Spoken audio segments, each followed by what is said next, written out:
This tutorial will show you how to get a blog through the Google applications. So I've already opened up my internet browser, Firefox, and from here you just go to www.google.com, and then you'll click on More over here. The blogger does not appear automatically, so you have to click on Even More, which gives you a whole other set of resources. From here, you should click on Blogger, which is another company that Google purchased recently, and this will get you to the logon portion. You can see that when you ask to sign in to use Blogger, you can do it with your Google account, which is what we're going to do here, which is why it always makes sense to get a Google account first and then do all of these things afterwards. So the username is TTG Crash Test Dummy, and you'll just type in the password.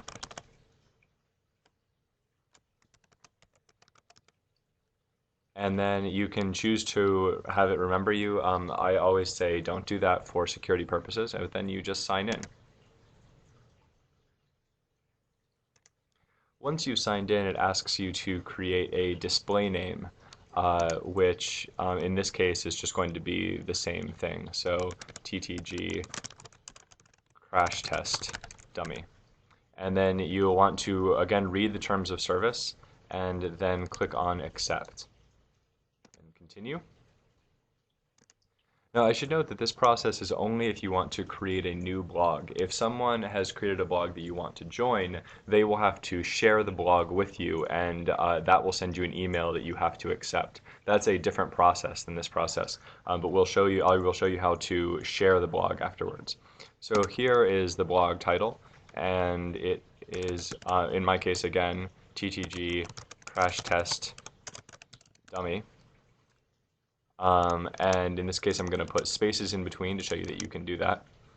And the blog address. And this can be anything that you want. Again, you have to check availability. So again, in this case, it's going to be ttg crash test dummy.blogspot.com. Click on check availability. It will check it, and in this case, it is available.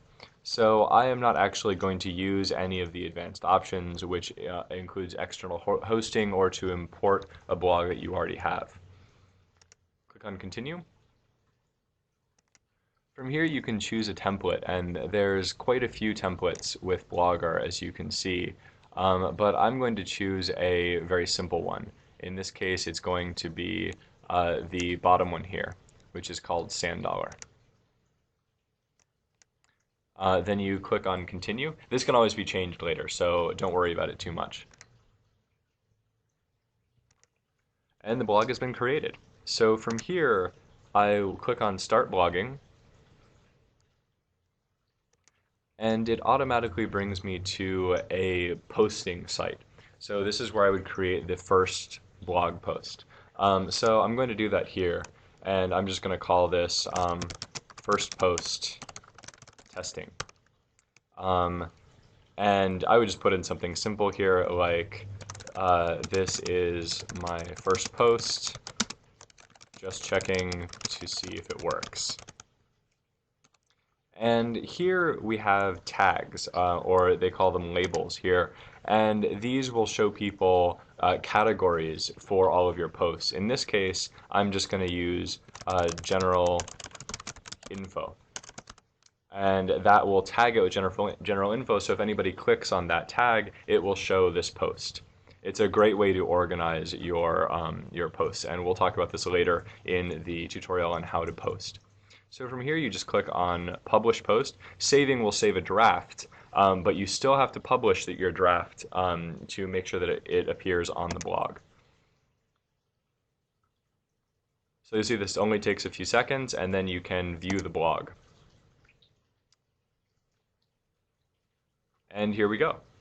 So from here, I don't actually want to spend a lot of time on the blog itself for this tutorial, but I want to go back to the dashboard. And for here, you click on this icon in the upper left-hand corner of your screen. If you haven't signed in, you have to sign in before you do that.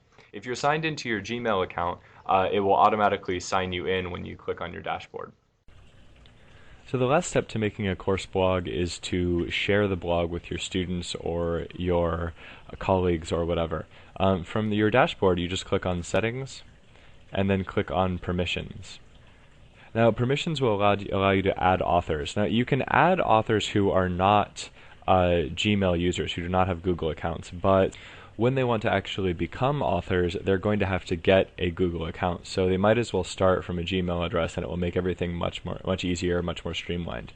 So what you do is you just add in specific authors via their email addresses, or if you're using Gmail, you can choose from your contacts and invite people from your contacts. So in this case, I'm just going to invite my Maryville address, and that is ttg crash test dummy at maryville.edu.